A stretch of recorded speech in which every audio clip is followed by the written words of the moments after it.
Ayan, magandang araw mga idol. Nandito po tayo ngayon sa Barangay Mancuk, Zone 6. At ating pong dinalaw si Nanay Erlinda Soriano. Siya po yung inilalapit sa atin na nag-iisa na lang sa buhay. At taga Iloilo daw si Nanay. At napadpad lang dito sa Pangasinan. Pero wala siyang pamilya dito at kinukup lang siya. At nakikita nyo naman na ginawan lang siya ng bahay dito o tirahan na pinagtagpi-tagpi lang na yero mga idol.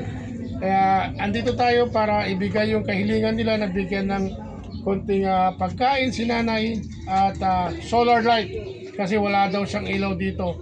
Kaya ito po si Nanay Erlinda. Nay, nakapagsalita po kayo. Si Nanay pala ay paralisado yung isang bahagi ng kanyang katawan. Ayan o, yung kamay niya.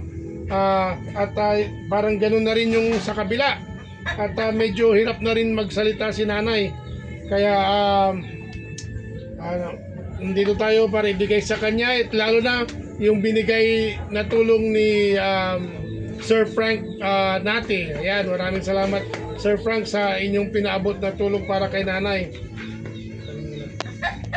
Sabi po nila, wala daw po kayong makain kasi wala daw naman kayong pamilya. Doon po, Nay. Baka gusto nyo pong magpasalamat doon sa nagpaabot na si Sir Frank. Then nagpaabot siya sa akin para idagdag ko doon sa ibibigay ko po sa inyo. Yeah. Salamat po. Yan. Sige. Dali na yata kukunin ko.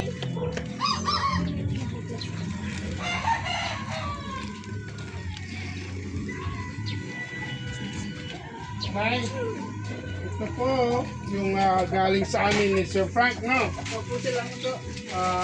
Mayroon pong mga grocery po yan, Nay. Ayan, dinamihan ko na yung bigas at yung grocery, no? Sandali, mayroon pa akong kukunin. Garlight, para may ilaw po kayo, ha?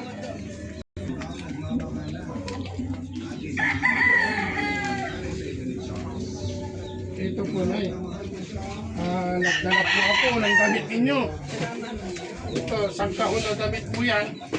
At saka yung solar light, sila na siguro magkakabit yung mga taga rito, no? Para may ilaw po kayo mamayang gabi. Bago po yan, Nay. Yan mga idol, baka may gusto pang magpaabot para kay Nanay. Ayan, no? Pakita ko po sa inyo ang kanyang tinitirahan, mga idol. Ayan. Ito po ang kanyang bahay, walang dingding, oh. Nilagyan lang ng tarapal. Ayan po, gawa lang po sa yero. Yan, wala po siyang gamit. Nakahiga lang po siya sa papag at karton, mga idol.